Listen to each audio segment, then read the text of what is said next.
இந்த கனரக ஏன் சொல்றதுன்னா, கனரக வாகனங்கள் என்பது அருப்புக்கோட்டையை சுற்றி இருக்கக்கூடிய அந்த கல்குவாரிகள் பல்லாயிரம் அடிக்கணக்கில் கல்ல தோண்டி எடுக்கலாம். இரவு பகல் பார்க்காம கனிமங்கள்ல கொள்ள போயிட்டு இருக்கு. கட்டங்குடி மாதிரி பல கிராமங்கள்ல கொள்ள போயிட்டு இருக்கு. அத்தனை கனரக வாகனங்களும் போகக்கூடிய சாலையாக இருக்கும் போது அந்த பாதை எப்படி தாங்கும்? யோசிச்சு பாருங்க. ஒரு மிகப்பெரிய கொள்ளை கூட்டம், கொள்ளை கும்பல் இந்த நகரத்தினுடைய இந்த அருப்புக்கோட்டை சட்டமன்றத்துடைய அத்தனை வளங்களையும் கொளுத்து கொள்ளை வச்சுட்டு யாரும் கேட்க மாட்டாங்க.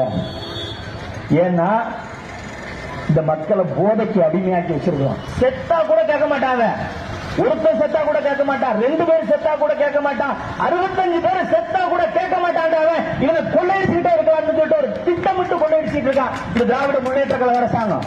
இந்த 65 பேர் படுகொலைக்கு கள்ளச்சாராயம் சொல்றது போய் திமுக அரசாங்கம் வேண்டும் என்று அவன் விற்கக்கூடிய அந்த டாஸ்மாக் சரக்கின் மீது மக்களுக்கு நம்பிக்கை வர வேண்டும், அந்த சரக்கோட விற்பனையை கூட்ட வேண்டும் என்பதற்காக திட்டமிட்டு அந்த திமுக நிர்வாகி இந்த மெத்தனால் என்ற விஷ சாராயத்தை கலக்க வச்சு குடிக்க வச்சு மக்கள் மனசுல ஒரு பயத்தை ஏற்படுத்தி ஒரு செனோசைடு, ஒரு மிகப்பெரிய இனப்படுகொலை நிகழ்த்தி அவங்களோட கம்பெனியுடைய வியாபாரத்தை கூட்டுவதற்காக, டாஸ்மாக் வியாபாரத்தை கூட்டுவதற்காக 65 பேரை படுகொலை செஞ்சிருக்காங்க.